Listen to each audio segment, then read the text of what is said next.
हैनु परम सुखी आत्मनिवेदन तुया पदे हैनु परम सुखी आत्मनिवेदन तुया पदे हैनु परम सुखी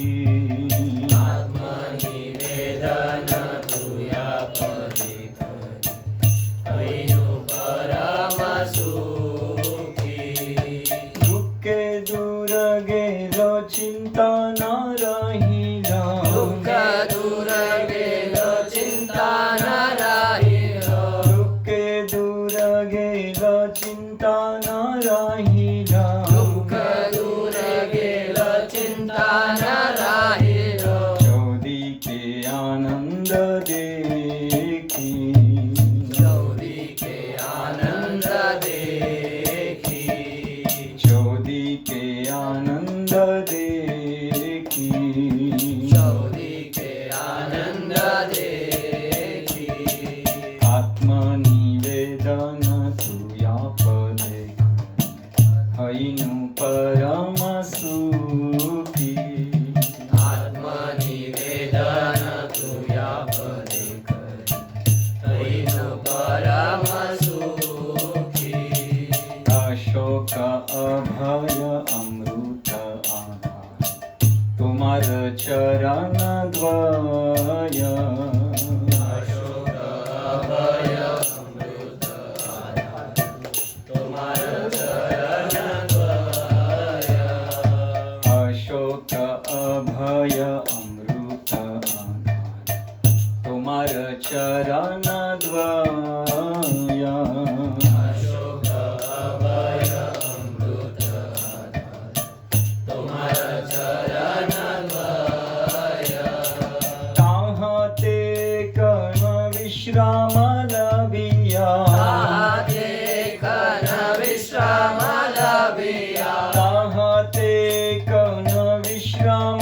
लभिया ताते कन विश्राम लभिया हरिनु भवेर भय साडीनु भवेर भय हरिनु भवेर भय साडीनु भवेर भय आत्मनिवेदन तुया पदे हैनु परम सुखी आत्मनिवेदन तुया पदे हैनु परम सुखी तोमार संसारे करीब सेवा नाही बफलेर भागी तोमार संसारे करीब सेवन नाही फलेर भागी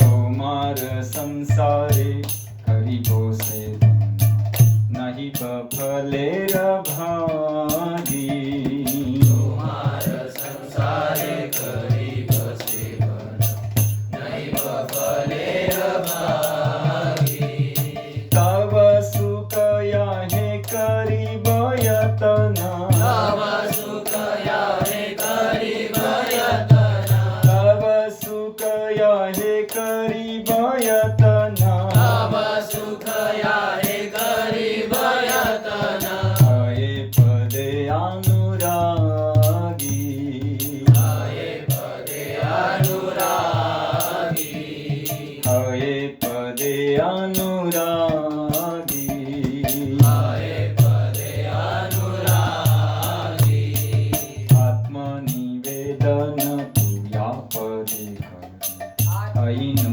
परम सुखी आत्मनिवेदन तुया पदे हैनु परम सुखी तोमार सेवाय दुःख अयय सेवत परम सुख तोमार सेवाय दुःख भय सेव परम सुख सेवाय दुःख भययत सेवत परम सुख तुम्हार सेवाय दुःख भययत सेवत परम सुख सेवा सुख दुःख परम संपदा सेवा सुख दुःख परम संपदा सेवा सुख दुःख परम संपदा सेवा सुख दुःख परम संपदा नाशये अविद्या दुःख नाशये अविद्या दुःख नाशये अविद्या दुःख नाशये अविद्या दुःख आत्मनिवेदन तुया पदे हैनु परम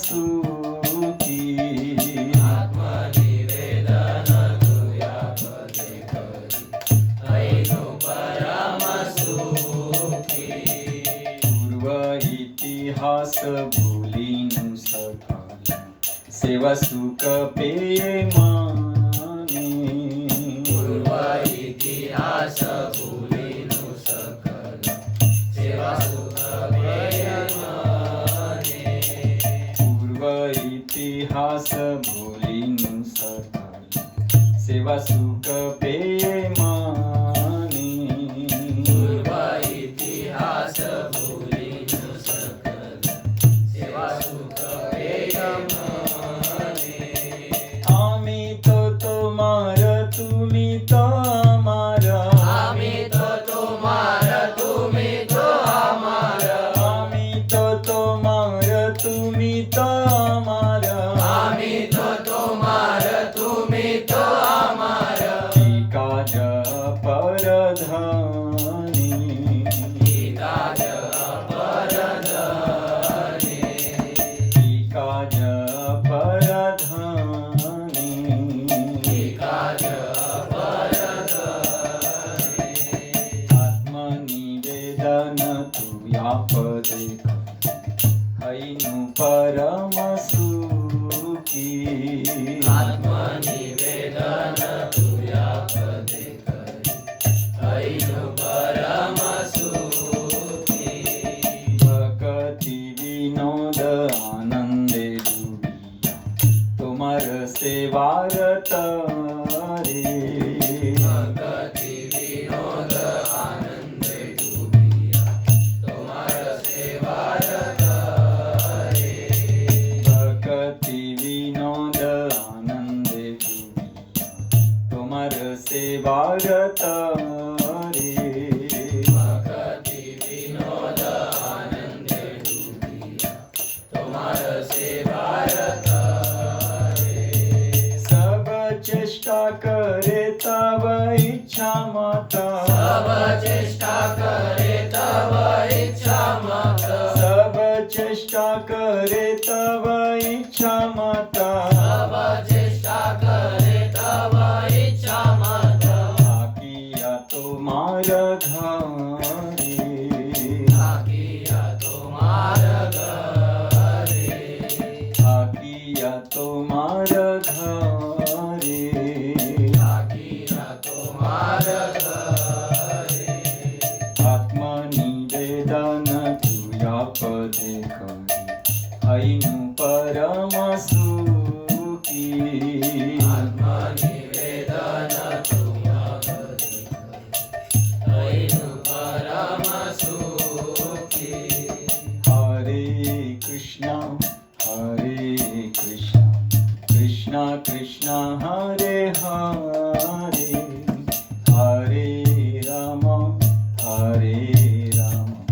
Ram Ram Hare Hare Hare Krishna Krishna Krishna Hare Hare Hare Ram Ram Ram Hare Hare Hare Krishna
Krishna, Hare Krishna, Krishna Krishna, Hare Hare, Hare Rama, Hare Rama, Rama Rama, Hare Hare.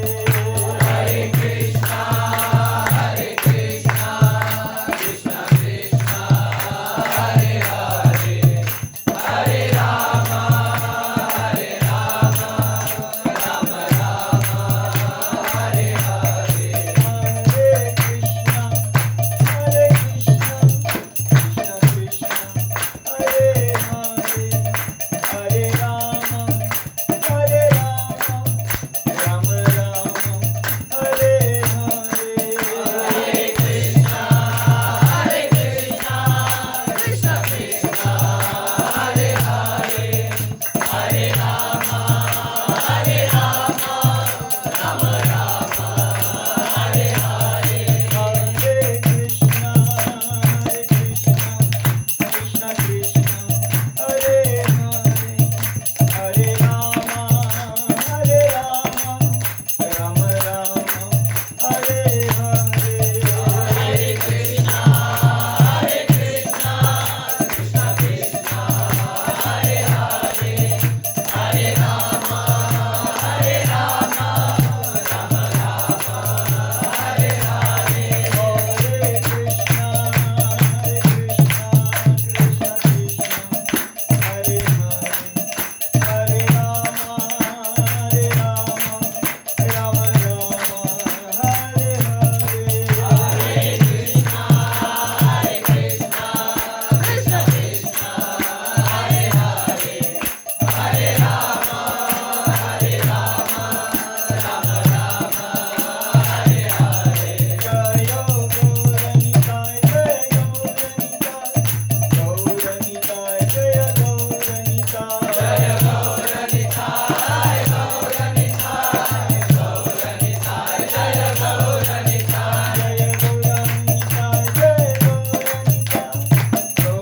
Gauranitai, Jaya Gauranitai. Jaya Gauranitai, Jaya Gauranitai, Jaya Gauranitai. Jaya Gauranitai, Jaya Gauranitai.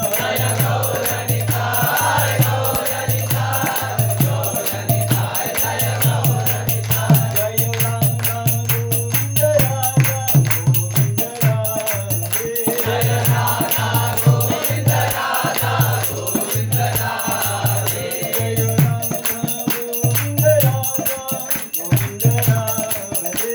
Jaya Radha Govinda, Radha Govinda Radhe.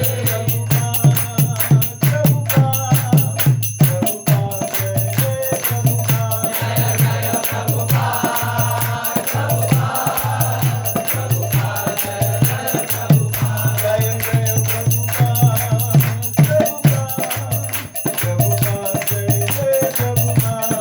Jaya Prabhupada, Prabhupada, Prabhupada, Jaya Jaya Prabhupada. आपके चरण कमलों में अपने को पूर्णतः भक्त शक्तिकम हे कृष्ण करुणा सिंधु दीनबंधु जगतपते गोपेश गोपिका कांत राधा कांत नमस्ते जयतां सुरतो पंगो मम मंद गति मत्सर्वस्व पदाम्भोजो राधा मदन मोहन दिव्याद्विन्दारकल्पतुका श्रीमद्रत्नाकर सिंहासनस्थो श्रीमद्राधा श्रीलगोविन्ददेवो पृष्ठालपि सेवमानं स्मरामि श्रीमानसारम्भी वंशीवट तटस्थित कृष्णवेणुसुरेण गोपी गोपीनाथाय शेषन तप्त काञ्चन गौरांगी राधे वृन्दावनेश्वरी वृषभानुसुते देवी प्रणमामि हरिप्रिये जय श्री कृष्ण चैतन्य प्रभु नित्यानंद श्री अद्वैत गदाधर श्रीवासादि गौर भक्तवृंद हरे कृष्णा कृष्णा कृष्णा हरे हरे हरे राम राम राम हरे हरे। हरे कृष्णा। तो सभी भक्तों का स्वागत है। हम श्वेतद्वीप में बैठे हैं। हरि बोल। ये जैसे भौतिक जगत में नवदीप मायापुर है, वैसे आध्यात्मिक जगत में ये श्वेतदीप नाम से प्रसिद्ध है। मतलब इसका नाम है श्वेतदीप, और बहुत ही सुंदर रूप से आप सभी भक्तों ने इसको ओरिजिनल एक रूप दिखाया है कि बहुत आध्यात्मिक जगत में किस तरह से ये रहेगा, ऐसा ही रहेगा। हमारे हाथ से जो भी कुछ दिव्य होता है, भले हमने कभी उसको देखा नहीं है, लेकिन परमात्मा के रूप से भगवान हमसे वो करवा के लेते, चाहे हम देखें या न देखें। तो इसी तरह से वो एक श्वेतदीप है जहाँ पे कृष्ण नहीं है। कृष्ण सिर्फ वो अल्टर में है और वृंदावन में, वो वृंदावन है। और ये श्वेतदीप है जहाँ पे श्री चैतन्य महाप्रभु अपने भक्तों के साथ रहकर कृष्ण के संबंध में सुनते हैं। तो श्वेतदीप में जो भी लीलाएं होती हैं वह कृष्ण की लीलाएं नहीं होती, कृष्ण के बारे में श्रवण कीर्तन होता है। और हम सब यहाँ पे हाँ तो एग्जैक्टली वही हम कर रहे हैं जो श्वेतदीप में होता है। तो बहुत ही सुंदर ये बनाया है। ये अभी सभी मायापुर भक्तों का ये जो परिश्रम है, ये इसका मैं जितना भी गौरव करूं कम ही है। हमारे दो प्रभु, एक युवराज कृष्ण प्रभु और सचिनंदन लीला प्रभु, कई दिनों से इसके पीछे पड़े हैं। आज मुझे पता चला कि ये क्या है। So thank you. मैं प्रभुपाद जी के चरणों में, सभी गौड़ीय परंपरा के चरणों में यही प्रार्थना करता हूँ कि जिस तरह से श्वेतदीप आपने यहाँ पे प्रकट किया है, ये श्वेतदीप आपके हृदय में भी प्रकट हो। तो यहाँ पे इस भजन में श्री भक्तिविनोद ठाकुर शरणागति के बारे में वर्णन कर रहे हैं। और शरणागति ये जो शब्द है ये भौतिक जगत में बिल्कुल नहीं है। भौतिक जगत में शरणागति को क्या कहा जाता है? न्यूनगंड कहा जाता है। न्यूनगंड तो कोई अगर शरणागत हो रहा है तो बोलते हैं न्यूनगंड बोलते हैं उसको, न्यूनगंड बोलते हैं ना, एकदम तुच्छ है, मतलब ये कुछ नहीं कर सकता तो अब ये शरणागत हो रहा है। तो भौतिक जगत में शरणागति को कोई वैल्यू नहीं है। भौतिक जगत में आप शरणागत होगे तो आपको काट के मार के फेंक दिया जाएगा। इसलिए भौतिक जगत में महाभारत चलता है। आप जैसा करोगे हम भी जशास्त्र से, उसको महाभारत कहते हैं, समझ रहे? तो भौतिक जगत में रहते हुए ये जो शरणागति है ना, ये बहुत मुश्किल है। लेकिन जब हम आध्यात्मिक जगत में प्रवेश करते हैं तो ध्यान में रखिए, वहां पे जशास्त्र से नहीं हो सकता। इसलिए उधर सर अंडर कहते, सर अंडर, जो सर है उसको अंदर, तो किसी के अंडर रखना। हाँ? ये है ना सर, सबसे मतलब बोलते हैं ना, जीवन में हमारे शरीर का सबसे महत्वपूर्ण भाग बाहर से कौन सा है? ये सर। बोलते ना, क्या बोलते उसे? सर सलामत तो पगड़ी 50। तो इस सर को पूर्ण रूप से किसी के अधीन करना, उसको कहते हैं शरणागति। एक बार श्री चैतन्य महाप्रभु जब संन्यास लेने के बाद वो वृंदावन जाना चाहते थे, और जब वो वृंदावन में जा रहे थे, अचानक वो अपना रास्ता बंगाल की तरफ से लेते हुए वो रामकेली पहुंचते। और जब रामकेली पहुंचते तो वहां पे रूप और सनातन गोस्वामी, दबीर खास और साकार मलिक, अभी तक वो रूप सनातन नहीं बने थे, वो मुसलमान राजा के आधिपत्य के नीचे कार्य कर रहे थे, नौकरी कर रहे थे।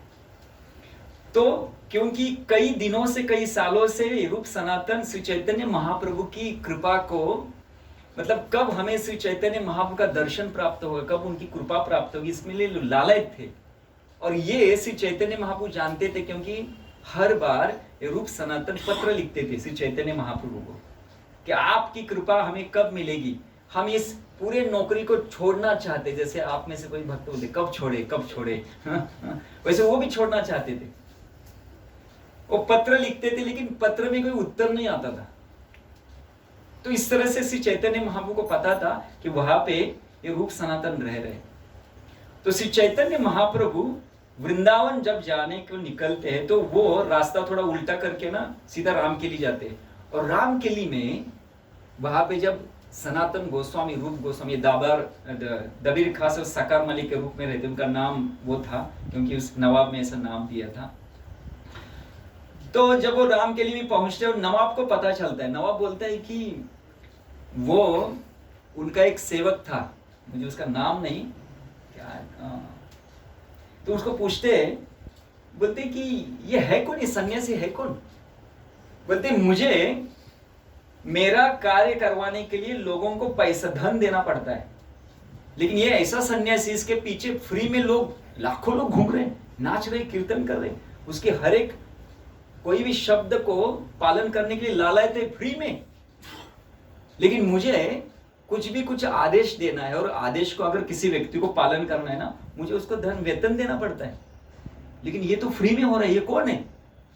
तो वो कहता है केशव खान करके थे। वो कहते हैं कि नहीं, वो कोई ऐसा एक सन्यासी है, क्योंकि वो डर रहते हैं, क्योंकि अगर मैंने बताया तो ये नवाब है ना, श्री चैतन्य महाप्रभु कुछ तो करेगा, क्योंकि मुसलमानों का राज्य था।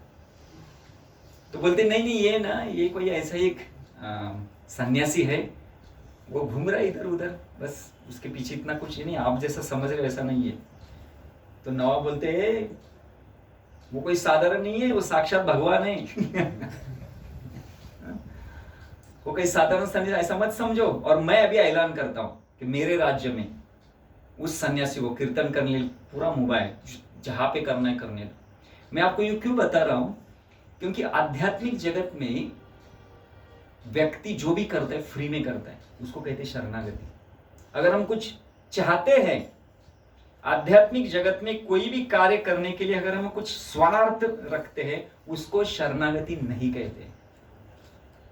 इसलिए ये पूरा जो आंदोलन है ना, इस पूरा आंदोलन निस्वार्थ लोगों के कारण चल रहा है, उनकी कोई इच्छा नहीं है। वो एक श्लोक है चैतन्य चरितामृत में, दास करी वेतन मांगे पावे प्रेम धन। तो कोई अगर सेवा करना चाहता है तो उसका वेतन क्या है? वेतन है भक्ति। और भक्ति को क्या बोलते हैं?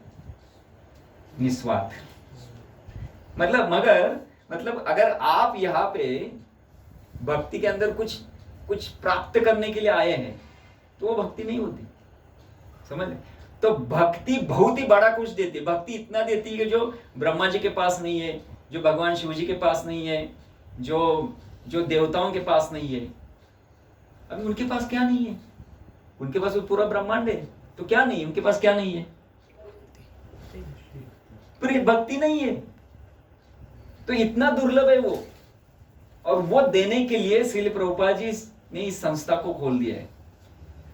जो किसके पास नहीं है? कौन से देवता? ना ब्रह्मा जी ना शिव जी, जो देवताओं में प्रमुख है, उनके पास नहीं है। वो आपको देने के लिए आए हैं। कितने भाग्यवान है आप, है कि नहीं भाग्यवान? आप लेना चाहते? जो ब्रह्मा जी और शिव जी के पास भी नहीं है, वो आपको देने के लिए आए हैं। आप लेना चाहते? लेकिन कैसे मिलेगा? शरणागति। अगर हम शरणागत नहीं है तो फिर नहीं मिलेगा। इसलिए इस पूरा जगत में जो भी कुछ समस्याएं चल रही है वो एक ही कारण से चल रही है। जिसके जीवन में समस्या है, आप में से कितने भक्त हैं जिनके जीवन में समस्याएं हैं? हाथ ऊपर कीजिए। इसका एक ही कारण है, क्या है? हम शरणागत नहीं है। तो ब्रह्मा जी के जीवन में समस्या है, भगवान शिव जी के जीवन में समस्या है, इंद्रदेव के जीवन में समस्या है, सूर्यदेव के जीवन में समस्या है, जितने भी कुछ देवता है उनके जीवन में समस्या है, ऋषि मुनि जो भी रो रहे हैं एक ही कारण से, वो शरणागत नहीं है।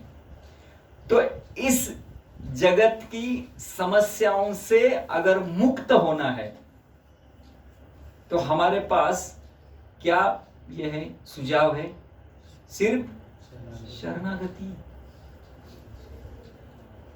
तो शरणागत होने से भौतिक जगत की सभी समस्याएं कितना होती है? 0 होती है।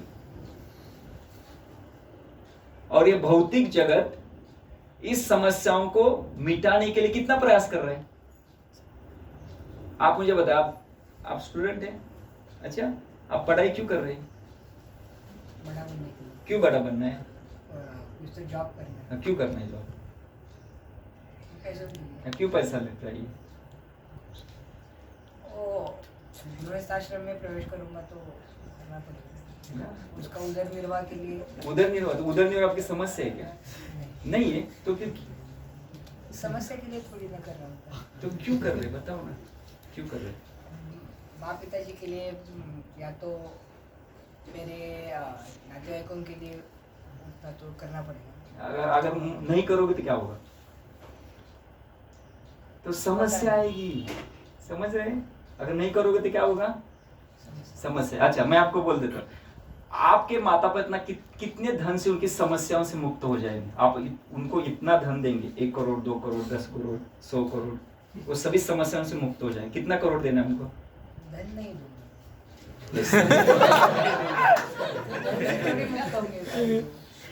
तो फिर क्या दोगे उनको? सुख दूंगा। कैसे? मैं बड़ा बन के। अरे आप बड़ा बन के उनकी समस्या क्या है? उनकी समस्या को ऐसी कुछ समस्या नहीं उनको है कैसे? जो आप बोल रहे हो ऐसे कुछ नहीं है। हाँ। मतलब उनको धन चाहिए, उनको सिर्फ मुझे बड़ा बनते नहीं, उनकी समस्या क्या है? मैं किसी अच्छा मुझे बताओ दुराचार में ना आपकी जाऊं। समस्या क्या है? ये तो बहुत है। अलग अलग कैटेगरी वो होंगे ना समस्या। देखो समस्या की व्याख्या शास्त्रों में इस ऐसे दी है, बोलते हैं कि I get what I don't want, I don't get what I want. इसको क्या कहते हैं? इस जगत में जितने भी लोग रो रहे हैं ना, इस 2 कारण से कि उनको जो मिल रहा है उनको नहीं चाहिए, और जिनको जो चाहिए उनको नहीं मिल रहा है। इसको क्या कहते हैं? समस्या। तो मैं नहीं हूँ समस्या। हम सभी जब तक इस भौतिक जगत में हैं और जब तक हम पूर्ण रूप से शरणागत नहीं होते हैं, तब तक हम समस्याओं से कभी मुक्त नहीं होंगे। इनको बाद में समझाना कि हम कैसे समस्या में हैं, क्योंकि मुझे दूसरे दिशा से हमें जाना है। ठीक है, बाद में हमारे सचिदानंद इलाकू है, वहाँ पे उनसे मिलना और बोलना कि प्रभु जी मेरी समस्या क्या है, क्या हमारा जापत तापत रहे। ठीक है, पूछना।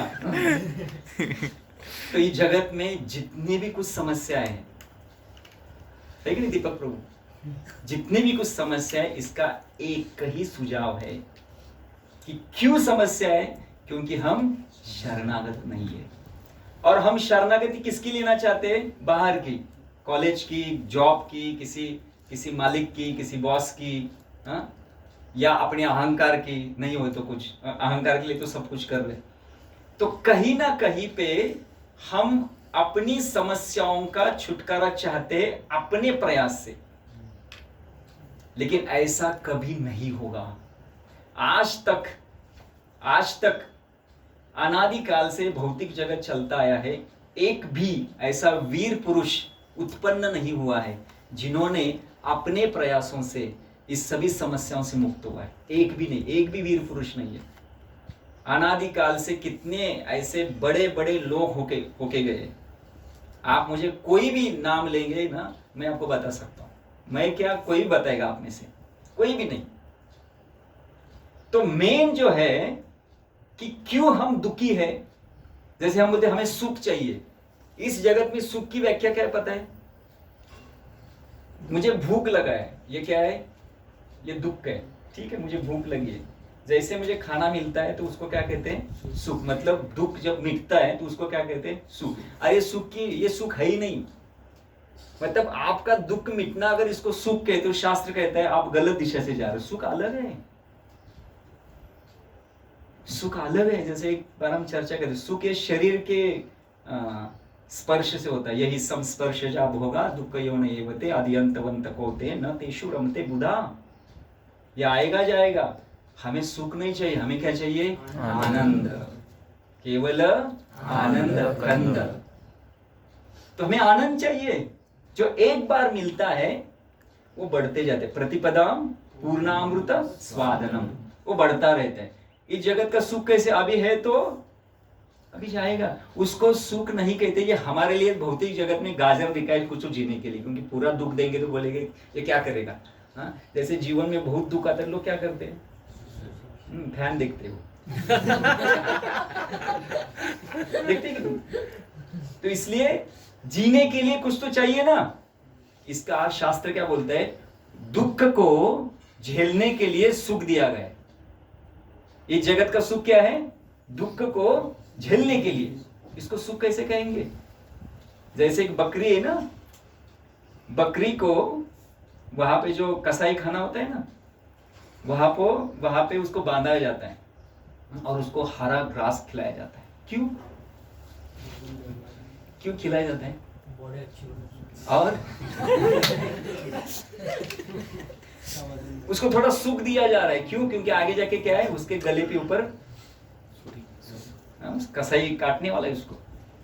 वैसे हमारी हालत है। अभी समझो आपको लगता होगा सुख है तो आगे जाके दुख आएगा, अभी दुख है तो आगे जाके सुख आएगा। ये सुख दुख चलता रहेगा। मैं आपको बताता हूं, इस सुख दुखों से ऊपर उठने के लिए हमें आध्यात्मिक जगत में प्रवेश करना पड़ता है। और इसलिए प्रभुपाद जी जिन संस्थाओं को निर्माण कर जहां पे यहाँ पे बेस बनाया गया है, तो ये कोई साधन इस भौतिक जगत का कोई भाग नहीं है। ये जब आप इस वास्तु में प्रवेश करते हैं ना, ये भौतिक जगत का भाग नहीं है। क्योंकि जहां पे भगवान रहते हैं, जहां भगवान के भक्त रहते हैं, वो भौतिक जगत का भाग नहीं होता है। उसको क्या कहते हैं? उसको आध्यात्मिक जगत कहते हैं। आपने कैसे एम्बेसी के बारे में सुना है? एम्बेसी क्या होता है? वो दूसरे देश में रहते हैं। हाँ, जैसे समझो भारत में अगर अमेरिका एम्बेसी है तो क्या होगा? आप उसमें प्रवेश करोगे तो क्या लगेगा आपको? वो अमेरिका लगेगा। है कौन से देश में? भारत देश में। लेकिन आपको क्या लगेगा? वो अरे वो अमेरिका है, क्योंकि वहां के सभी रूल्स रेगुलेशन कौन से हैं? अमेरिका के। वैसे आध्यात्मिक जगत का जो एम्बेसी है भौतिक जगत में क्या है? ये बेस या मंदिर। यहाँ पे कौन से नियम चलते हैं? आध्यात्मिक जगत से। तो इस तरह से साधारण नहीं है। तो अगर इस वास्तु में हमें रहना है तो आध्यात्मिक जगत का नियम एक है। क्या नियम है? हमें कैसे रहना है? शरणागति के साथ। अगर हम शरणागत नहीं होते तो जैसे आध्यात्मिक जगत में व्यक्ति शरणागत नहीं तो उसको भौतिक जगत में भेजा जाता है। जैसे बेस में कोई शरणागत नहीं तो उसके क्या बोलते हैं? भाई आप अच्छी तरह से बाहर रहो ऐसे रहो जैसे आपको रहना है। और बाहर जाने के बाद फिर से दुख चालू होता है। तो आप में से कितने भक्त है बेस में आने के बाद उनको ज्यादा आनंद मिला? हाथ ऊपर कीजिए। है कि नहीं? बाहर रहने का और बेस में रहने का कुछ फर्क है कि नहीं? लेकिन इसको अगर निरंतर चाहिए तो हमें क्या चाहिए? शरणागति। तो इस जगत में समस्याएं समान है और आध्यात्मिक जगत में प्रवेश करने के बाद ही हमारी सभी समस्याएं पूर्ण रूप से उससे हम मुक्त होते हैं। तो समस्या सबकी समान है। जैसे मैं आपको उदाहरण देता हूं, एक है दुर्योधन का, एक अर्जुन का। दुर्योधन जो थे, महाभारत में एक श्लोक आता है, दुर्योधन कहता है कि जानामि धर्म्यम नच में प्रवृत्ति, जानामि अधर्म नच में निवृत्ति। वो कहते हैं कि हे भगवान, मुझे धर्म क्या है पता है, लेकिन मैं धर्म का पालन नहीं कर सकता। मुझे अधर्म क्या है मुझे पता है, लेकिन अधर्म से निवृत्त नहीं हो रहा हूं। कोई तो मेरे हृदय के अंदर है जो मुझे फोर्स कर रहा है। मतलब धर्म मुझे पता है, अधर्म भी मुझे पता है। धर्म क्या है, अधर्म क्या है, दुर्योधन का पता था, लेकिन दुर्योधन बोलता है कि अधर्म करने के लिए मुझे कोई तो प्रवृत्त कर रहा है। और अर्जुन भी कृष्ण को क्या बोलते हैं? अतक्केन प्रयुक्तोयम पापम चरति पुरुषम। अनिच्छनपि वाष्णेय बोलो देव नियोजित। अर्जुन जी वही बोल रहे हैं कि धर्म अधर्म पता है, लेकिन अधर्म के लिए कोई शक्ति ऐसी जो मुझे प्रेरित कर रही है। दोनों क्या बोल रहे हैं? समान बोल रहे, वर्डिंग अलग है, मीनिंग एक ही है, दोनों समान बोल रहे। अब मुझे बताइए किसका कल्याण हुआ उसमें? क्यों? शरणागत हो गया। समस्या समान है। वैसे ही जगत में जन्म मृत्यु जरा व्याधि अधिभौतिक क्लेश, आध्यात्मिक क्लेश, अधिदैविक क्लेश, कॉलेज में है तो सबमिशन एग्जाम, और अगर कंपनी में है तो टारगेट, क्या डेडलाइन। तो एसी में रहते हुए पसीना छूटता है उनको। ना कॉलेज वाले खुश है, ना प्रोफेसर खुश है, ना कंपनी वाले खुश है जिनको लाखों क्या बोलते हैं उसे पैकेज है, कोई खुश नहीं है। समस्या समान है सबकी। उसके लिए पर्याय एक ही है, शरणागति। तो अर्जुन के पास भी वही समस्या थी, दुर्योधन के पास भी वही समस्या थी, लेकिन यशस्वी कौन हो गए? अर्जुन। और अर्जुन को यशस्वी किसने बनाया? किसने बनाया? भगवान ने। कैसे पता चलता है? आपने अगर विश्व क्या बोलते, विश्व रूप ना, विश्व रूप जब भगवान ने दिखाया तो अर्जुन को भगवान ने बताया कि अर्जुन, क्योंकि अर्जुन घबरा गया था, बोला कि मैं युद्ध नहीं करूंगा। तो भगवान बोले आपको तो कुछ करना ही नहीं है, करना मैंने तो पहले ही कर दिया है, मैंने तो पहले ही कर दिया है। उसको विश्व रूप में जितने भी कुछ योद्धा थे, पांडवों के बाजू के और कौरवों के बाजू के, सभी योद्धा किसके मुख में प्रवेश कर रहे थे? भगवान के। सब मर रहे थे। अर्जुन ने जब देखा था बोले क्या हो रहा है ये? तो बोले वही तो मैं आपको बता रहा हूं, आपको कुछ नहीं करना है। जैसे मिलिट्री में ना एक व्यक्ति है ना, उसको ना एक परमवीर चक्र दिया गया। तो उसको बोला कि क्यों परमवीर चक्र दिया गया? बोला मैं एक दूसरे जो योद्धा था ना उसका हाथ लेके आया, बोला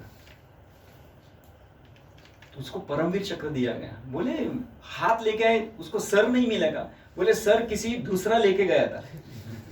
इसका अर्थ क्या हुआ? मारा किसी। अरे वो मर गया था, जो ऑलरेडी मर गया था उसका हाथ लेने के लिए क्या जाएगा? तो पहले किसी ने उसको मार दिया था, मतलब सर कोई लेके गया था, उसको अभी बचा हाथ, तो हाथ वो लेके आया, उसको परमवीर चक्र दिया गया। वैसी स्थिति अर्जुन की थी, पहले ही सबको भगवान ने मार दिया था, सर सबका कटवा दिया था, अभी सिर्फ हाथ बाकी थे। हाथ कौन काट रहा था? अर्जुन। तो शरणागत होने से हमें कुछ करने की जरूरत नहीं, जितना बताए उतना करो। जो यश है, जो भी यश मिलता है ना, वो भगवान देते, गुरु देते, प्रभुपाद देते।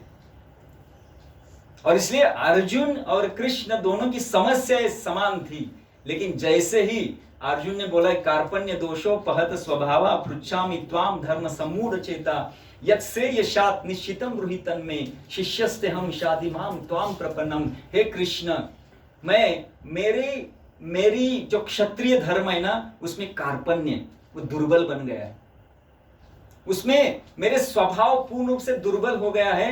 मुझे समझ भी नहीं आ रहा है कि मैं क्या करूं। कृपया है कृष्ण, मैं आपको पूर्ण रूप से प्रपद्य मतलब प्रपद्य का अर्थ क्या होता है? कि मैं अभी आपको शरणागत हो रहा हूं, इसको क्या कहते हैं? प्रपद्य। तो मैं अभी आपका शिष्य बनना चाहता हूं, कृपया मुझे मार्गदर्शन करो। तो देखिए, अगर हम शरणागत नहीं होते ना, फिर हमारी समस्याएं इतनी बड़ी है हमारे लिए कि हम किसी भी समस्याओं से मुक्त नहीं हो सकते।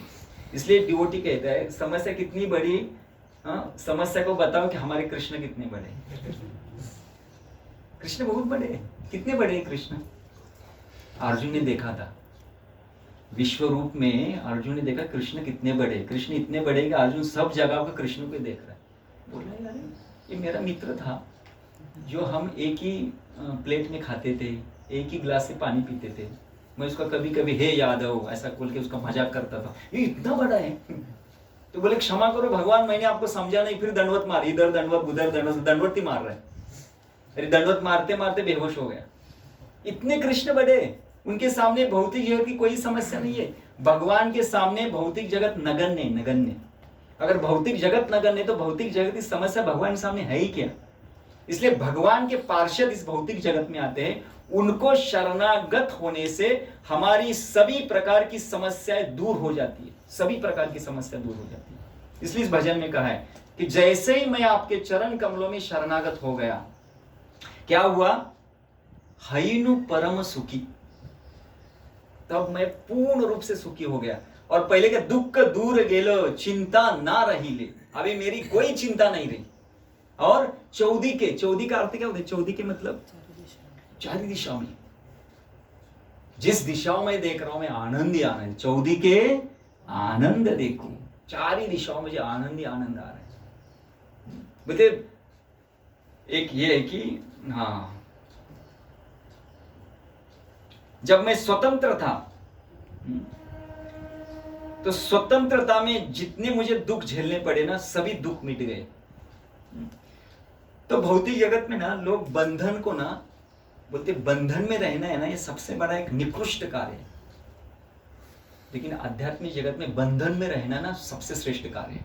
मैं आपको भौतिक उदाहरण दे सकता हूं दो। मुझे बताइए, पालतू कुत्ता सुखी है या रास्ते का कुत्ता सुखी है? पालतू कुत्ता। कौन सा बताइए? हाँ, पालतू में रास्ते का कैसे सुखी है? रास्ते उसको कोई भी मारता है कोई भी उठ के मारता है, खाने का खाना उसको ढूंढना पड़ता है। उसको कभी कंपनी के बिस्किट मिले? आज कंपनी कुत्ते के लिए बिस्कुट निकालती है, लेकिन उसका है कि फैक्ट्रीज, कभी उस पालतू कुत्तों को मिला है? घर का जो सड़ा हुआ है वो फेंक देते हैं, बेचारा वो खाता है। और ये घर वाला जो जिसके गले में जिसने बंधन स्वीकार है, उसके लिए क्या? कंपनी के बिस्किट आते हैं, रोज उसको स्नान किया जाता है, गाड़ी से घुमाया जाता है।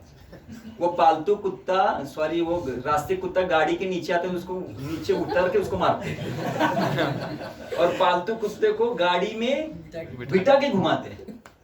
उसको कोई चिंता नहीं है, कोई चिंता नहीं। रहने के लिए घर है सुंदर, मतलब कितना डेकोरेटिव रहता है वो। क्या किया उसने? मसाज भी करते हैं। मसाज भी करते मसाज भी करते। क्या किया उसने? मालिक के प्रति शरणागति ली, स्वच्छंद घूम रहा है। उस कुत्ते ने अगर दूसरे के गली में जाके अगर सिर भी ऊपर किया तो बाकी के कुत्ते उसको काट देते। दूसरे के गली में जाके उस कुत्ता अगर भू भी करेगा तो बाकी कुत्ते क्या करते? उसको काट देते। वो क्या होते हैं, वो उसका जो ना सेफ्टी। लेकिन ये कुत्ता मालिक के साथ रहता है ना, कितना भी बड़ा रहेगा ना, ऐसा निकाल सकते। कुत्ता कुछ नहीं बोलता, बोले उसको कुछ बोलेंगे उसके लिए, मालिक उसके साथ है। कितना अभय उसके पास, सिर्फ उसने शरणागति, स्वच्छंद घूम रहा है, उसको कोई चिंता नहीं है, कोई चिंता नहीं मुझे कल का आगे का खाना मिलेगा का नहीं मिलेगा। फर्स्ट क्लास क्वालिटी का बिस्किट कंपनी बन गई उसके लिए। सिर्फ बंधन में गया, सभी चिंताओं से मुक्त हो गया। आपको पतंग पता है? पतंग पतंग बोलते ना, हवा में जाता है ना। हाँ, कैसे जाता है हवा में? बंधन में रहते हो। कैसा घूमता है हवा में? एकदम स्वच्छंद घूमता है ना। अगर उसकी धागा काट दो तो क्या होगा? क्या होगा? जमीन पे आ जाएगा कुछ देर के बाद। वो किधर जाके गिरेगा, कहाँ पे अटकेगा, कुछ पता नहीं है। बस उस पतंग में जैसे धागे का आश्रय लिया है, जैसे कुत्ते ने जैसे मालिक का आश्रय लिया है। आश्रय लेने से हमारी सभी समस्याएं मुक्त हो जाती, सभी समस्याएं मिट जाती। इसलिए शरणागति ये न्यूनगणता नहीं है। आध्यात्मिक जगत का सबसे श्रेष्ठ कार्य अगर क्या है, वह है शरणागति। व्यक्ति स्वच्छंद होता है। भजहु रे मन श्री नंदनंदन अभय चरणार विंद। ये मन, ये जो अभय चरण मतलब जिनके पास जाने से भय पूर्ण रूप से नष्ट होता है, ऐसे अभय चरणारविंद भक्ति वेदांत स्वामी श्रील प्रभुपाद, इनके चरण कमल की शरणागति जो भी लेगा वो भय से पूर्ण रूप से मुक्त हो जाएगा। यह शरणागति। इसलिए जिन्होंने शरणागति ली वो सुखी नहीं, कैसे हो गए? चौदी के आनंदी, वो आनंदी हो गए। लेकिन जिन्होंने शरणागति नहीं ली वो लोग आज तक क्या कर रहे हैं? निकटस्थ माया तारे झपटी याद है, वो माया के फटके ही खा रहा है। अलग अलग योनि, एक एक योनि, कोटि कोटि फेरा, अलग अलग योनि में जाके घूम रहा है। जन्म मृत्यु जरा व्याधि सुख दुख, इसमें घूम ही रहा है वो। और उसको लगता है कि मैं कुछ ऐसा कुछ करूंगा तो निश्चित रूप से इस दुखों से मैं मुक्त हो जाऊंगा। ऐसा कभी नहीं, आज तक ऐसा वीर प्रकट नहीं हुआ है जिसने अपने बल से इस दुख को मिटाया है। आज तक नहीं हुआ इतिहास में, आगे तो कभी नहीं आएगा, लेकिन इतिहास में कोई नहीं हुआ है जिसने आध्यात्मिक जगत में किसी गुरु के अंडर शरणागति ली है। ऐसा ही व्यक्ति सभी भय से मुक्त हुआ है। मैं आपको बताता हूं कि इस जगत में कौन राज्य कर रहा है। इस जगत में कौन राज्य कर रहा है? कौन राज्य कर रहा है? कली नहीं, कौन कर रहा है? माया। कैसे राज्य कर रही है? हाँ, कैसे करती है? आनंद लगती है। माया 3 गुणों से कार्य करती है। एक ही नहीं, आपने भगवत गीता के अंदर पिक्चर देखा है क्या? भगवान ऊपर है, बीच में कोई माता है, माता नहीं वो माया है। उस माता के हाथ में रस्सी है, रस्सी, और नीचे पपेट नहीं, हम है वो। और माया हमें क्या करी? नचा रही। तो हमारे ऊपर कौन राज्य कर रहा है? प्रकृति क्रियमानानि गुण कर्माणि सर्वशः अहंकार विमूढ़ात्मा करता हम मन्यते। जो अहंकारी होते हैं, मैं फ्री हूं, फ्री नहीं भाई, आपको बांधा है। जैसे तमोगुण की रस्सी खींचते तो तमोगुणी हो जाते, रजोगुण की रस्सी आते रजोगुणी हो जाते। कभी कभी सत्य की रस्सी में आया खींचते, अरे मैं तो बहुत महान हो गया ऐसा लगता है कभी कभी। नहीं तो हमेशा हम कौन से गुणों में हैं? रजो और तमोगुण में। तो हमारे ऊपर माया का राज्य है, हम स्वतंत्र नहीं है। जैसे कोई बोलता ना, अरे मेरे मन में जो भी आया ना मैंने किया। आप किसके गुलाम हो गए? हम मन के गुलाम हो गए। हम मन नहीं है, हम आत्मा है, हम मन के गुलाम हो गए। मन आपको नचा रहा है और मन माया का अच्छा शिष्य है। अच्छा शिष्य। माया और मन का बहुत ही क्या बोलते उसे, घनिष्ठ संबंध है। माया उसको बोलती है आई लव यू, मन उसको बोलता है आई लव यू। और इन दोनों के बीच में तीसरा कोई नहीं आता।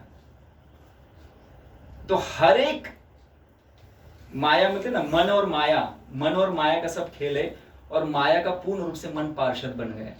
और माया ने उसको इतना बोलते ना, क्या बोलते उसे, पागल बनाया ना कि उसको छोड़ के जाने की इच्छा नहीं है। माया उसको मार रही है। वो बोलते मारो।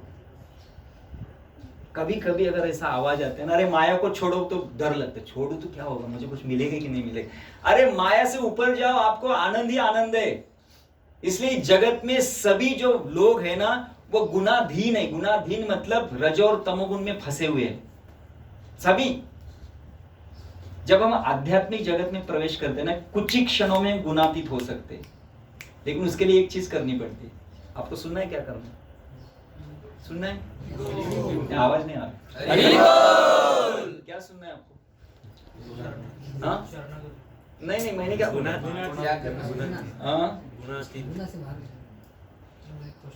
क्वेश्चन नहीं समझे आप? यहाँ पे है ना।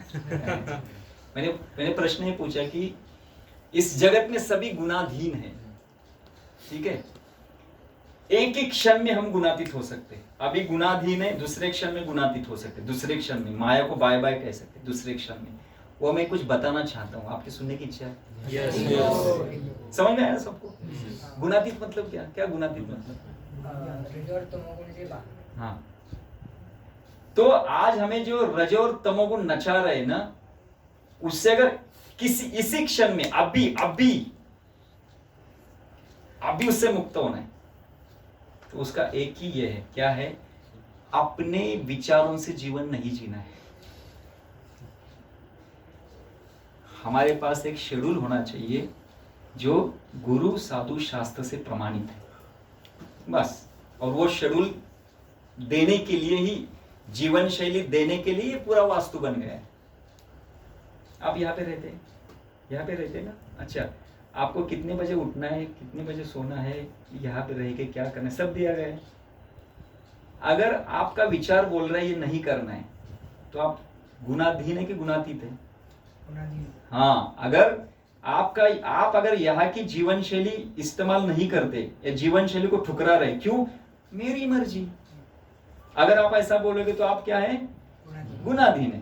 लेकिन आप बोलोगे कि 100% यहाँ की जीवन शैली में पालन करूंगा, क्या हो गया? आप गुणातीत हो गए। इमीडिएट माया को बाय बाय। लेकिन हमें करना ही नहीं है। हम बोलते नहीं, थोड़ा रहने दीजिए ना, थोड़ा सोने दीजिए ना प्रभु जी, सुबह थोड़ा सा। उठते समय जो दबा रही ना हमें, जब अलार्म बजता है ना, बोलते थोड़ा सा सोने की इच्छा हो रही है, वो माया बोल रही है। और नियम क्या बोल रहे हैं? उठो। तो इसलिए जो आध्यात्मिक नियमों से अपने आप को बांधता है वो गुणातीत है, लेकिन जो आध्यात्मिक नियमों को तोड़ देता है वो गुणाधीन है। और इस गुणाधीन को इस जगत में स्वतंत्रता कहते हैं। बोलते अरे इस्कॉन में मत जाओ, वहां पे नियम ही नियम है, कुछ करने ही नहीं देते। अपना मन चाहता है कि बाहर घूमो, बोलते बाहर मत देखो। अपना मन चाहता है कि थोड़ा सा गरम गरम पकोड़ा, कांदा भजी थोड़ा सा खाने की इच्छा हो रही है, लेकिन बोलते मत खाओ। थोड़ा कभी कभी फिल्म देखने की इच्छा होती है, बोलते मत देखो। अरे ऐसे नियम में कैसे हम जाएंगे? अरे भाई आप गुणाधीन, माया आपको नचा रही है, माया आपको नचा रही है। और क्या फायदा इस जगत में? सब कांदा भजी खा रहे, फिल्म देख रहे हैं, घूम रहे हैं, कितना सुखी है वो? एक भी व्यक्ति सुखी नहीं, सब रो रहे हैं। तो जो माया का सुनेगा वो कभी सुखी नहीं हो सकता। कुछ क्षण के लिए माया हमें सुख देती है, क्योंकि माया को किसी को छोड़ना नहीं है। माया का निर्मित ही वह है दुख देने के लिए। लेकिन बोले हर बार मैं दुख देंगे तो मेरे पास कोई आएगा ही नहीं है, इसलिए माया क्या करती? थोड़ा सा कभी सुख कभी दुख, बस। और सुख आता है तो बोलते ठीक है। जैसे ना शास्त्र में ना एक कथा बताई गई है। पहले जमाने में राजा अगर किसी को दंड देता था ना, कैसे देता था? उसके इसको क्या बोलते हैं? गर्दन। वो गर्दन को पकड़ता था और पानी में डुबाता था। तो जैसे ही उसकी गर्दन जब पानी में जाती थी तो क्या होगा? उसको सांस लेने में तकलीफ है। जैसे ही उसका भी सांस बंद ही होने वाला है, तब उसको क्या बाहर निकालता था। तो जब वो बाहर निकालता तो कैसा लगता था उसको? कितना अच्छा लग रहा है, फिर गया नीचे। और जैसे उसका सांस बंद होगा, फिर वो उसको क्या करते थे? बाहर निकाल। जैसे ही बाहर निकल, कितना अच्छा। ये कितना अच्छा मतलब सुख। और पानी मतलब क्या है? दुख। अब मुझे बताइए ये सुख है क्या? अरे उस दुख को सहन करने के लिए दे रहे हैं, नहीं तो मर जाएगा ना वो। इसलिए इस जगत में सुख भी दुख है, दुख ही है। सुख दुख है ही नहीं इसमें। ये ऐसी वास्तु है जहां पे आपको सिखाया जाएगा कि सुख दुख से परे एक आनंद है। इसलिए यहां पे बोला है कि आत्मा निवेदन तुया पदी करी हईनु परम सुखी, चिंता दुख दूर गेल, चिंता ना रहिल, चौदी के आनंद देखी। चारी दिशाओं में आनंद ही आनंद मिल रहा है। सिर्फ हमें किसी को शरणागत होना है। और शरणागति मतलब क्या? अपने विचारों से जीवन। आप मुझे बताओ ना, 24 आवर्स में हम अपने विचारों से जीवन कितना जीते हैं? बार बार ही होता है ऐसा। तो विचारों के साथ रहना है, लेकिन विचारों जैसा जीवन नहीं जीना है। उसको क्या कहते हैं? शरणागति। समझ रहे? विचारों के साथ रहना है, क्योंकि विचार ऐसे तो नहीं निकलेंगे क्या विचार बाहर? जितने भी हम बोलेंगे ना ये विचार नहीं आना है मतलब विचार आते ही रहेंगे। इसलिए विचारों के साथ रहना है, लेकिन विचारों के लिए नहीं जीना है। समझ रहे? तो अगर विचारों के लिए नहीं जीवन जिए तो हमारे पास जीवन शैली होना चाहिए। जिस जीवन शैली गुरु साधु शास्त्र से प्रमाणित है वो गुणातीत है, बस उसको एज इट इज हमें फॉलो करना है। बस अगर उसके अनुसार अगर हम जीवन जीते उसको शरणागति कहते हैं। और वो शरणागति अगर हम सीखते हैं उसको लाइफस्टाइल मैनेजमेंट कहते हैं। अगर वो हम स्वीकार करते हैं तो निश्चित रूप से हम आनंद ही आनंद हो जाएगा। लेकिन अगर उसको अगर हम क्या बोलते उसे मना करते, उसको डिनाई करते, तो फिर हमारा जीवन सिर्फ दुख से ही भर जाएगा। इसलिए इतना बड़ा जो बनाया गया है, इतना सुंदर ये वास्तु बनाई गई है, एक आध्यात्मिक जगत का एक हिस्सा बन गया है। ये एक आध्यात्मिक जगत की क्या है, एम्बेसी है। और यहाँ पे अभी कौन से नियम चलेंगे? तो आध्यात्मिक जगत में सुबह रोज जल्दी उठा जाता है, स्नान किया जाता है, भगवान के नाम का जप किया जाता है। ये श्वेतद्वीप में होता है ना? श्वेतद्वीप में यही होता है। जो आप यहाँ पे करोगे वो कौन से द्वीप में हो रहा है? श्वेतद्वीप। श्वेतद्वीप मतलब आध्यात्मिक जगत, इसलिए श्वेत ही है। कितना सुंदर, मतलब सफेद सफेद दिख रहा है, सही है। और मैं आपको बताता हूँ कि इसके इस श्वेतद्वीप के श्वेतद्वीप में एक अल्टर है, और उस अल्टर में सिर्फ कौन है? श्री राधा गोविंद जी, उसमें गौर निताई नहीं है। क्यों? क्योंकि श्वेतद्वीप में भगवान की पूजा की जाती है। भगवान लीला के लिए बाहर नहीं आते। श्वेतद्वीप में लीला कौन कर रहे हैं? श्री चैतन्य महाप्रभु अपने भक्तों के साथ, इसलिए सब फोटो ऐसे लगे। यहाँ पे सब महाप्रभु अपने भक्तों के साथ क्या कर रहे हैं? ये हमें करना है। इसमें 3 चीजें मैं आपको बताता हूँ। इस फोटो के अंदर आपको 3 चीजें दिखाई देगी। यहाँ पे जितने भी कोट्स लगाए गए इसमें 3 चीजें दिखाई देंगी। अगर इन 3 चीजों को अगर आप अपने जीवन में पालन करेंगे, आप शरणागत भक्त हैं, आप गुणातीत है, आप गुणाधीन नहीं है। लेकिन इन 3 तत्वों को अगर आप पालन नहीं करोगे तो आप गुणाधीन है। अगर इन 3 तत्वों को पालन करने के लिए आप अगर क्या बोलते उसे आगे पीछे हो रहे हैं, अरे करूँ कि नहीं करूँ, कभी कभी दांडी मारता हूँ, चलो इस ऑफिस के लिए दांडी मारते से इसको भी मारता हूँ, तो फिर हम कौन हो गए? गुणाधीन। सुनना है 3 तत्व क्या है? क्या सुनना है आपको? क्या है मतलब क्यों सुनना है उसको? क्योंकि इस फोटो में और यहाँ पे जितने भी कोट्स लगाए इसमें ये 3 तत्व छिपे हुए हैं। आप ध्यान से पढ़ना और ध्यान से देखना। हाँ, क्या हो गया? वो बता रही है। हरे कृष्ण।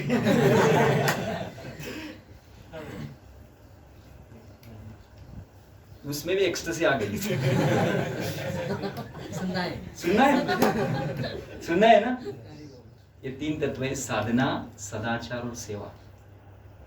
इसको ट्रायंगल कहते हैं। इन पूरी फोटो में आपको कहाँ तो साधना दिख रही है, कहाँ पे सेवा दिख रही है और कहाँ पे सदाचार दिख रहा है। तो इन 3 तत्वों को अगर हम अपने जीवन में जैसे बताया गया है उसको एज इट इज पालन करते हैं तो हम इस ये एरिया कौन सा है? बाहर का एरिया कौन सा है? ये बिल्डिंग बाहर का एरिया कौन सा है? आकुर्डी के नहीं है हम। इन 3 तत्वों का अगर हम पालन करते तो हम आकुर्डी वासी नहीं है। हम कौन है? श्वेतद्वीप वासी। मायापुर बेस जिंदाबाद। हम मायापुर श्वेतद्वीप वाले हैं। क्या पालन करना है? साधना, सदाचार, सेवा। फिर हम माया के शिष्य नहीं है। हम किसके शिष्य है? श्री चैतन्य महाप्रभु के।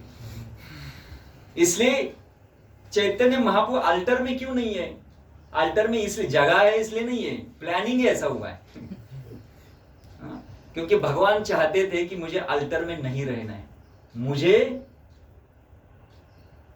हमें अगर श्री गौर निताय को प्रकाशित करना है तो किसी बेस में अल्टर में जाएंगे, लेकिन इस बेस में अल्टर में नहीं है। वो बोलते कि मैं चाहता हूं कि आपके जीवन से मुझे प्रकाशित करो।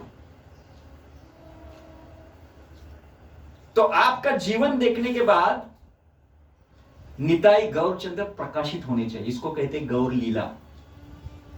जितने भी भक्तों ने गौर लीला में प्रवेश किया, समझ रहे? जितने भी भक्त थे, गौरांग महाप्रभु के जितने भी पार्षद थे, आप सुनेंगे उनके बारे में, तो उन्होंने अपने साधना, अपना सदाचार और अपना सेवा समर्पण से उन्होंने सिर्फ निताय गौरचंद्र को प्रकाशित किया। इसलिए श्वेतदीप मतलब क्या है? श्वेतदीप मतलब ऐसी जगह है जहां पे अपने निजी उदाहरण से हमें श्री श्री निताय गौरचंद्र को प्रकाशित करना है। इसलिए इस बेस में निताय गौरचंद्र अल्टर में नहीं है। वो कहां पे है? इस जगह पे। मतलब इस जगह पे अभी आपको क्या करना है? हम अल्टर के अंदर साधना नहीं कर सकते। कर सकते हैं क्या? नहीं। तो वो कृष्ण लीला का जगह है, कृष्ण लीला। इसलिए जब हम गौर लीला करते हैं ना, गौर लीला जब परिपूर्ण होती है ना, तभी व्यक्ति कृष्ण लीला में प्रवेश कर सकता है, नहीं तो नहीं। और कृष्ण लीला में प्रवेश मतलब क्या है? कृष्ण लीला में हमें सिर्फ सेवा के लिए प्रवेश मिलता है, नृत्य करने के लिए नहीं। हम भगवान के साथ नृत्य नहीं कर सकते। भगवान के नृत्य के लिए हमें सेवा करनी पड़ती है, उसको कहते हैं कृष्ण लीला। लेकिन श्री चैतन्य लीला ऐसी है जहां पे क्या है? श्री चैतन्य महाप्रभु के साथ क्या करना है? नृत्य करना है। इसलिए गौर लीला जो है ना, वो सबसे हमारे लिए गौर लीला क्यों अच्छी है? क्योंकि जो श्री चैतन्य महाप्रभु ने किया वो हमें करने के लिए यहां पे सुविधा उपलब्ध है। लेकिन जो कृष्ण ने किया वो हम कभी नहीं कर सकते। इसलिए एक फोटो देखो, उस फोटो में ना ऊपर है रासलीला, नीचे है गौर। इसलिए कभी भी हम रासलीला में नहीं जा सकते। लोग बोलते चलो ना दांडी खेल के रासलीला में प्रवेश करेंगे, नहीं जाएंगे, मार खाते ही आएगा वो, कभी नहीं जाएंगे। हमें हमारे लिए सिर्फ गौर लीला है, और जो गौर लीला में परिपूर्ण होता है वही व्यक्ति सेवा के लिए कृष्ण लीला में प्रवेश करता है। इसलिए हमें अपने आप को पूर्ण करने के लिए ये इस तरह से बनाया गया है जहां पे हमें साधना, सदाचार और सेवा के द्वारा हमें अपने आप को पूर्ण करना है। तो अगर हम सेवा में निपुण हैं, साधना में निपुण हैं और सदाचार में निपुण हैं, तो निश्चित रूप से हम निताय गौरचंद्र को अपने निजी जीवन से क्या कर रहे हैं? प्रकाशित कर रहे हैं। हमें निताय गौरचंद्र नहीं बनना है, हमें अपने जीवन से उनको प्रकाशित करना है। जैसे कोई शिष्य जब अच्छा बनता है ना, लोग क्या बोलते? आपके गुरुजी कौन है? क्यों ऐसा बोलते? तो शिष्य के जीवन से किसका प्रकाश हो रहा है? गुरु का। वैसे हमारे जीवन से किसका प्रकाश होना चाहिए? निताय गौरचंद्र का। इसलिए देखिए, आप जब इस रूम में इसको टेम्पल हॉल बनाया गया है, यहां पे आपको क्या दिखाई दे रहा है? आप अगर गौर से देखेंगे ना, गौर से, यहाँ पे जितने भी कुछ चित्र बनाए गए हैं और जितने भी कोट्स लगाए गए, ये तीन इसमें है। यहाँ पे कहा तो साधना है, कहाँ पे सदाचार है और कहाँ पे सेवा है।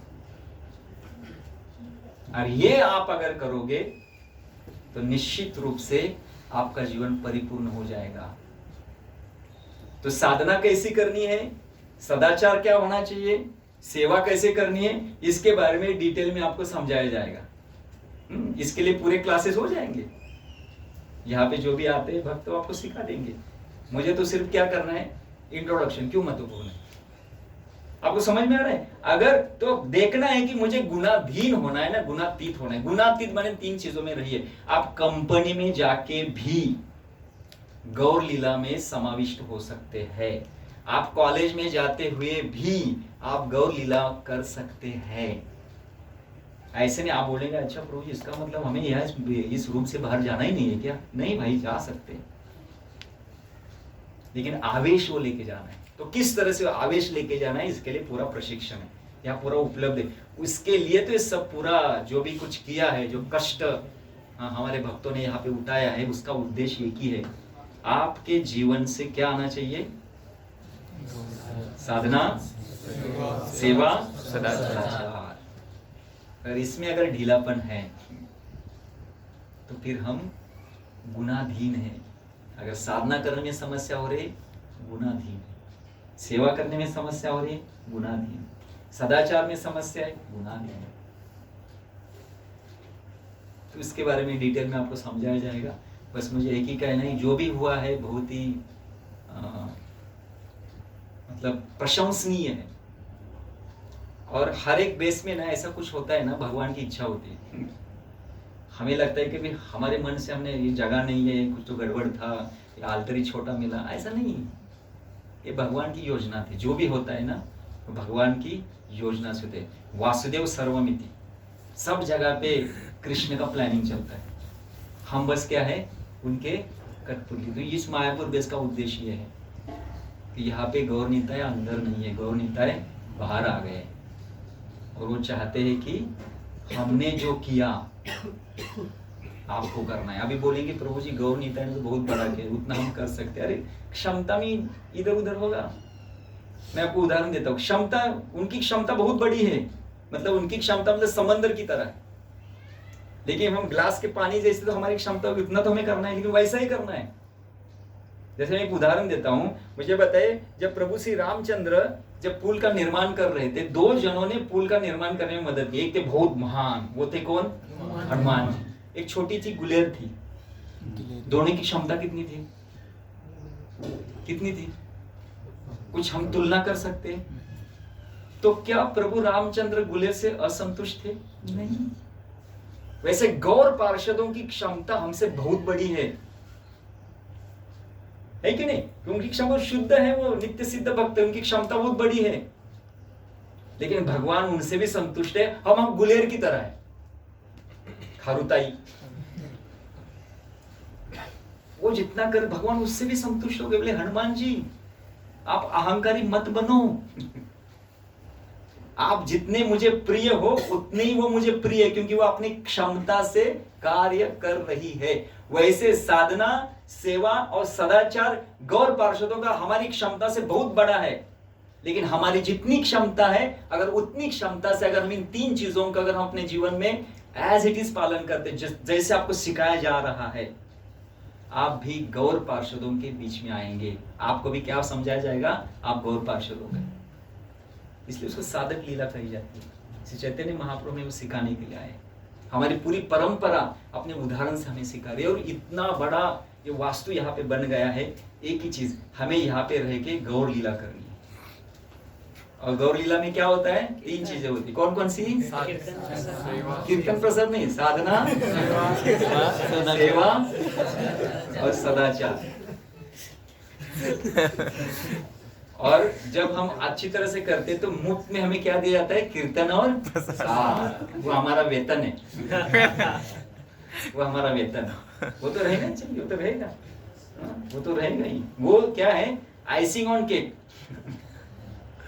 वो है कीर्तन और प्रसाद। लेकिन ये आप कीजिए। तो मैं सबको विनती करता हूँ, सिर्फ मायापुर बेस को ही नहीं, जितने भी यहाँ पे भक्त बैठे हैं ना, गौर लीला हमारे जीवन से प्रकाशित होनी चाहिए। जो व्यक्ति अपनी गौर लीला अपने जीवन से प्रकाशित करेगा वो श्री चैतन्य महाप्रभु का पार्षद बनेगा। और श्री चैतन्य महाप्रभु इस तरह से धरती पे अवतरित हुए हैं ताकि उनको उनका पार्षद बनाने है। ऐसा नहीं जो किताबों के अंतर है वही पार्षद है, नहीं। जो भी भक्त इन तीन चीजों का अपने जीवन में पालन करेगा निश्चित रूप से गौर पार्षद बनेगा। इसलिए सबसे विनती है, चाहे वो आप हो या मैं हूं, हमें दोनों को क्या करना है? इन तीन चीजों को अपने जीवन में पालन करना है। कभी सेवा के लिए आगे पीछे नहीं होना चाहिए। जो भी हमें अधिकृत सेवा मिल जाती है उसको हमें अच्छी तरह से करना है। साधना में कभी ढीलापन नहीं होना चाहिए। सदाचार, प्रभुपाद जी को प्रश्न पूछा गया था कि आपके शिष्य कौन है, कैसे हम समझे कि वो आपके शिष्य है? तो प्रभुपाद जी ने उत्तर दिया, दे आर परफेक्ट जेंटलमैन। उनको देखने के बाद ऐसा लगा कि क्या है। तो आप कुछ भी करोगे तो प्रभुपाद जी का नाम आएगा। बोले क्या प्रभुपाद जी के शिष्य? आप बुरा करोगे तो क्या प्रभुपाद जी ने सिखाया। तो इसलिए सबसे विनती है कि इन तीन चीजों को अच्छी तरह से समझ के लीजिए। हमारे जितने भी आप वरिष्ठ भक्त यहाँ पे आते हैं या मंदिरों में जो भी है वरिष्ठ जिनसे आप संपर्क में हैं, उनसे जाके सीखिए सेवा क्या होता है, साधना क्या होता है, सदाचार क्या होता है, और उसको पालन कीजिए। ये मेरी फीस कभी कोई वक्ता बोलता है ना तो फी लेता है, तो मेरी फी क्या है, ये क्या देंगे आप? हरि बोल। मुझे नहीं क्या पता है, आपके आवाज से सुन में आ रही है। हरि बोल। तो निश्चित रूप से मैं समझूंगा कि यहाँ पे मैंने जो भी कुछ बोला वो आपके लिए लाभदायक रहा होगा, क्योंकि मैं आपको प्रामाणिकता के साथ कहता हूँ कि ये जो मनुष्य जीवन है ना, इसके लिए मिला है। मनुष्य जीवन ये भक्ति के लिए मिला है, ताकि अपनी पूरी समस्याओं से छुटकारा पाने का एक ही रास्ता है मनुष्य जीवन। और इस मनुष्य जीवन को हमें ऐसी संस्था के अंदर रहते हुए, हम शरणागत होते हुए अगर हम जीवन जिएंगे, निश्चित रूप से यश हमें मिलेगा। क्योंकि यश कौन देते हैं? अर्जुन को यश किसने दिया? वैसे हमें यश कौन देंगे? निश्चित रूप से। वो श्लोक है ना, भगवद गीता का निष्कर्ष क्या है? यत्र योगेश्वर कृष्ण यत्र तत्र नहीं, यत्र योगेश्वर कृष्ण तत्र पार्थ धनुर्धर तत्र श्री विजयो भूति ध्रुव नीति मतिर मम। तो बोलते हैं कि जहां पे कृष्ण है और वहां पे कौन है? अर्जुन नहीं, पार्थ। कौन पार्थ? धनुर्धर। धनुर्धर मतलब सेवा, साधना और सदाचार करने वाला अर्जुन। वो अगर है, सिर्फ अर्जुन नहीं, सेवा को टाल रहे, साधना नहीं कर रहे, सदाचार, वो ऐसा अर्जुन है। अर्जुन ऐसा, अर्जुन का मेन ये क्या था? धनुष्य। वैसे हमारा मेन धनुष्य क्या है? 3 चीजें। तो ये 3 चीजों को पकड़े, और कृष्ण यहाँ पे ऑलवेज है। तो जिसके पास कृष्ण है और सेवा, साधना और सदाचार के साथ अगर हम हैं, निश्चित रूप से हमारे पास ऐश्वर्य आएगा, हमारे पास क्या आएगा? यश आएगा। हमें कोई पराजित नहीं कर सकता, माया हमें स्पर्श नहीं कर सकती अगर हम शरणागति को स्वीकार कर रहे, नहीं तो फिर स्पर्श ही स्पर्श है। इसलिए सबसे विनती है कि कृपया करके इसको समझिए, और जिन जिन बेस में जहां जहां भी आप रहते हैं, जहां जहां भी इसके संपर्क में आप हैं, कृपया करके उनसे सीखिए कि किस तरह से साधना होती है, किस तरह से सदाचार होते हैं, किस तरह से सेवा होती है, और इसको सीखिए। मैं आपको कहता हूं कि हमारा जीवन पूर्ण रूप से यशस्वी बन जाएगा, और आप जिस आध्यात्मिक संस्था में यहाँ पे आपने प्रवेश किया है, निश्चित रूप से आपका भी जीवन सफल हो जाएगा। हरे कृष्णा। जय श्री निताय गौरचंद्र भगवान की जय, श्रील प्रभुपाद की जय, मायापुर बेस भक्त वृंद की जय, श्वेतदीप की जय। श्वेतदीप समझ में आया ना? श्वेतदीप, ये श्वेतदीप है। हरे कृष्णा। अशी विचारलेत ना की हे का करतोयस आणि याचा उपयोग काय करू, मग काहीच करू नये का कोणी? म्हणजे मी या प्रकारे कसं? मैंने ऐसा तो नहीं किया कि आप कुछ नहीं करना। मैं बोला आप स्टूडेंट हो ना, मी विचारतोय ना। नहीं, मैंने कहा ना कि आप कंपनी में रहोगे या स्टूडेंट जहाँ भी जाओगे, आपको वहां पे जाते हुए भी आप गौ लीला में सहभागी हो। इसका अर्थ ये नहीं कि आपको छोड़ना है। भक्ति मतलब छोड़ना नहीं, भक्ति मतलब क्या है? सबको पकड़ना। लेकिन कैसे पकड़ना है? शरणागति के साथ। तो अगर शरणागति के साथ आप कहाँ भी जा सकते, कहाँ भी।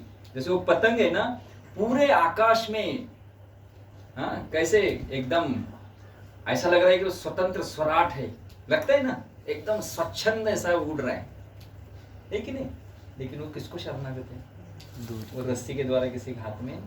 वैसे आप कहाँ भी जाओ ना, रस्सी किसी के हाथ में देना, उसको कहते हैं शरणागत। अगर वो है, आपको कोई डरने की जरूरत नहीं। ठीक है, तो मैंने ऐसा नहीं कहा कि कुछ नहीं करना है, सब कुछ करना है। किसके लिए?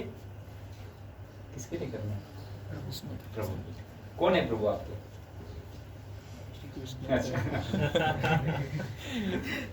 ठीक है ना? और किसी कोई प्रश्न है?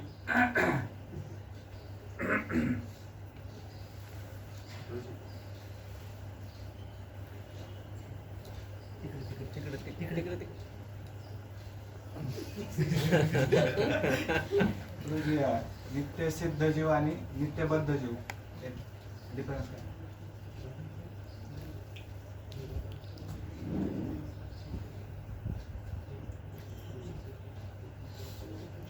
जो प्रभुपाद जी कहते हैं कि अनादि कालों से, अनादि शब्द बहुत महत्वपूर्ण है, अनादि कालों से जो जीवात्मा इस भौतिक जगत में माया का आधिपत्य जिसने स्वीकार किया है उसको नित्यबद्ध कहते हैं।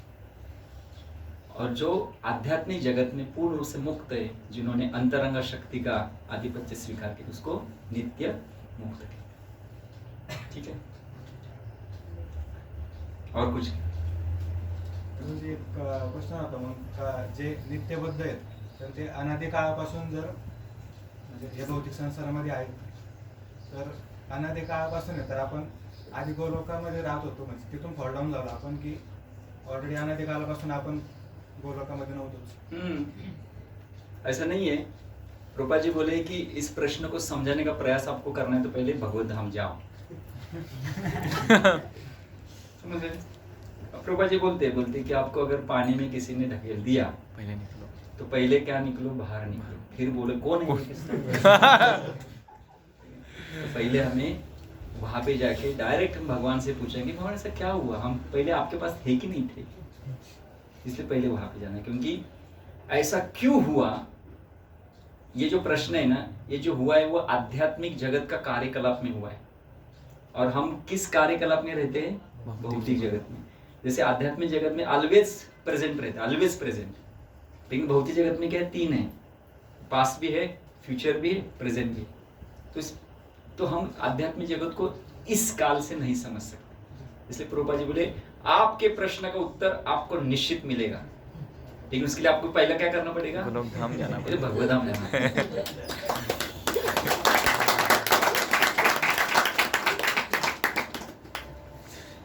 और किसी के इस साल माइक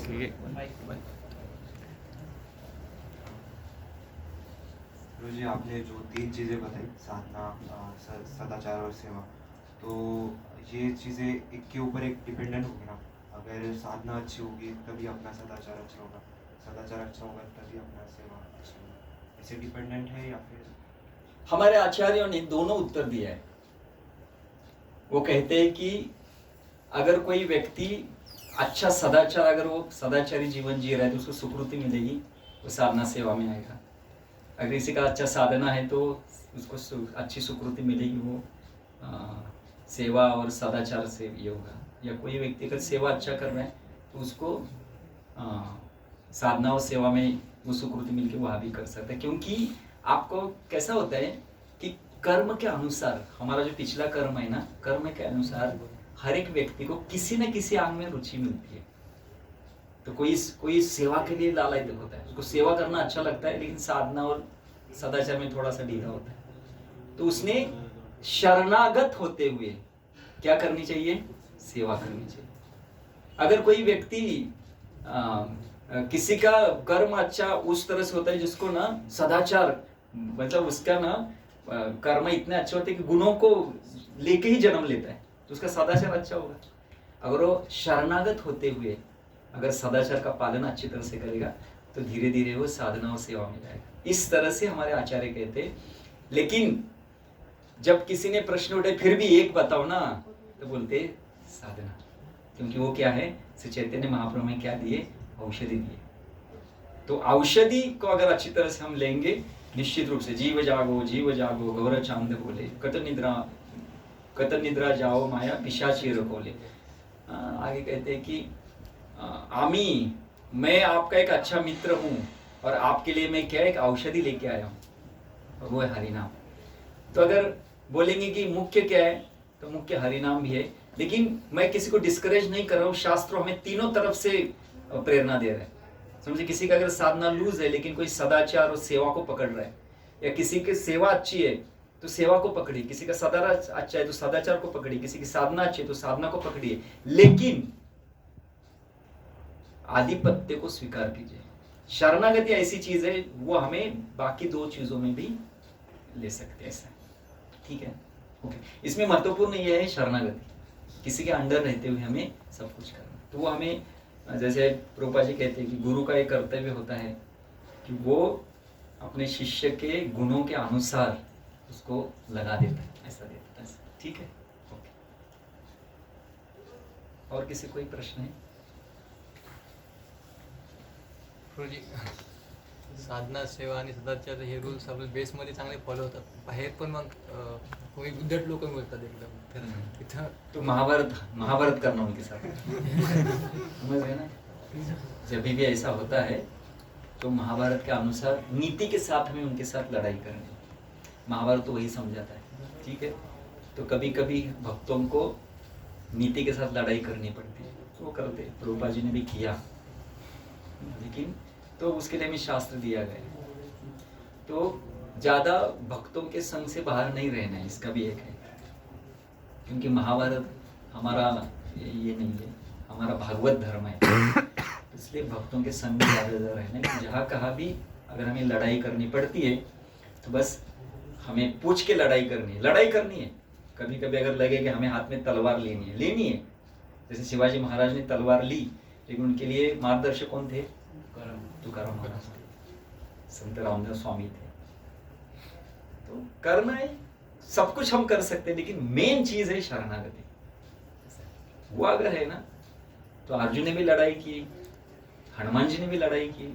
तो वैष्णव मतलब शांत नहीं, जहां कहा है ना वहां वो लड़ाई करेगा, लेकिन सबसे मतलब है हमें किसी के अंडर रहना. ठीक है. यस.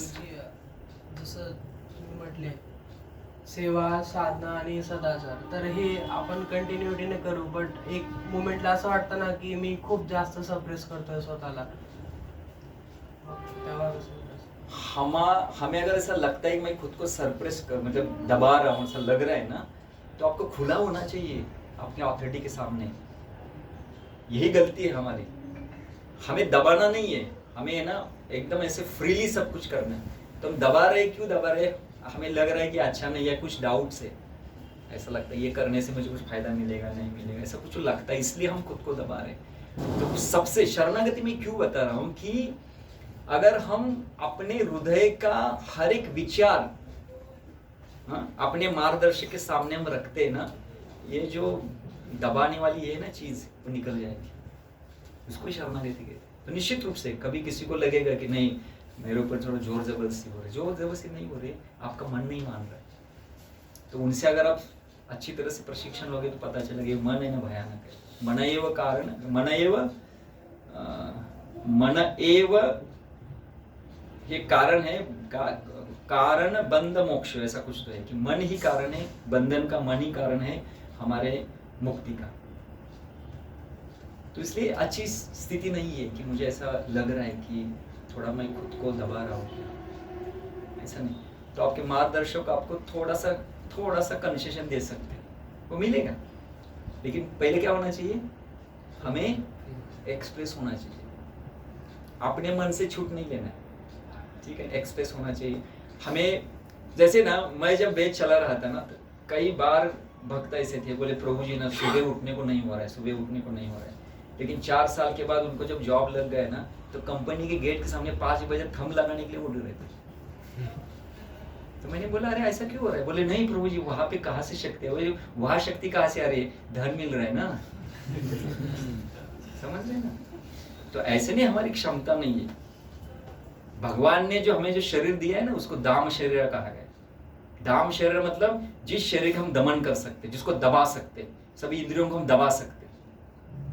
शास्त्रों में तो यह कहा है कि इंद्रियों को दबाने से ही हम प्रगति कर सकते, ये बताया गया है. लेकिन हमारी प्रभुपाद जी ने थोड़ा सा एकदम अच्छा करके दिया. लेकिन शास्त्र तो यही कहते हैं दबाना है. इसलिए दमन करने की शक्ति हमारे अंदर है, हम कर सकते. मनुष्य जीवन ये इंद्रियों के ऊपर निग्रह कर सकता है, ऐसा भगवान ने हमें शरीर दिया है. बस हमें उस मनुष्य जीवन के शक्ति को जागृत करना. जैसे एक वो ये था हंस नहीं, हवा में जो ज्यादा छलांग लगाते हैं ऊपर रहता है, वो क्या बोलते हैं? गरुड़. एक बार गरुड़ जी का जो अंडा था ना, गलती से मुर्गी के अंडे के बीच में आ गए गलती से, और मुर्गी ने सब पिल्लों को जन्म दिया, उसमें से गरुड़ जी भी थे. और गरुड़ जी थे तो उसको लगता था मैं भी मुर्गी की तरह हूँ, सादा एकदम. एक साधु ने देखा, बोला अरे ये गरुड़ है, ये यहाँ पे क्या कर रहा है? वो तो आकाश में होना चाहिए. तो क्या किया उसका, सिर्फ उसकी गर्दन से पकड़े और ऊपर की, वैसे ऊपर तो और इतना बड़ा आकाश, मुझे उड़ना है, उड़ना तो साधु बोला उसके लिए तो मैंने आपके ऊपर किया ना, साधु ने उसको छोड़ दिया, आकाश में इतना ऊपर गया। इसलिए साधु के आधिपत्य के नीचे आप रहोगे, निश्चित रूप से आप में क्षमता आएगी। अपनी क्षमता को जागृत करना बहुत जरूरी है, निश्चित रूप से हमें करना है। इसलिए संगति में हम क्यों रहते हैं, ताकि हमारी क्षमता को एक प्रोत्साहन मिले। तो ऐसा कभी नहीं है, मनुष्य जीवन ये शरीर को दमन करने के लिए ही मिला है, ऐसा बना है, भगवान ने बनाया है। तो भगवान की निर्मिति को हम ऐसे नहीं कर सकते। भगवान की निर्मिति कैसे, ओम पूर्णमदः पूर्णात् पूर्णमुदच्यते पूर्णस्य पूर्णमादाय पूर्णमेवावशिष्यते। भगवान पूर्ण है, उनसे जो भी निकलता है पूर्ण है, इस तरह से। ठीक है प्रभु, और किसी कोई प्रश्न है?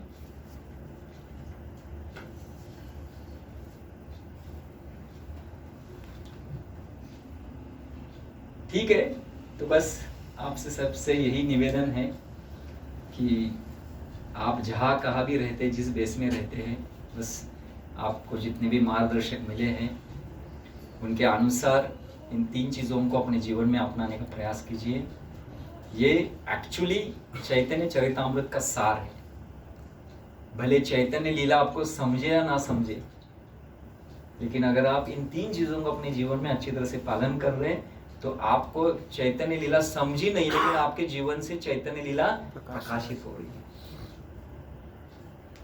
तो प्रकाशित होना सबसे महत्वपूर्ण। ठीक है ना? हरे कृष्ण। जय श्री प्रभुपाद की जय।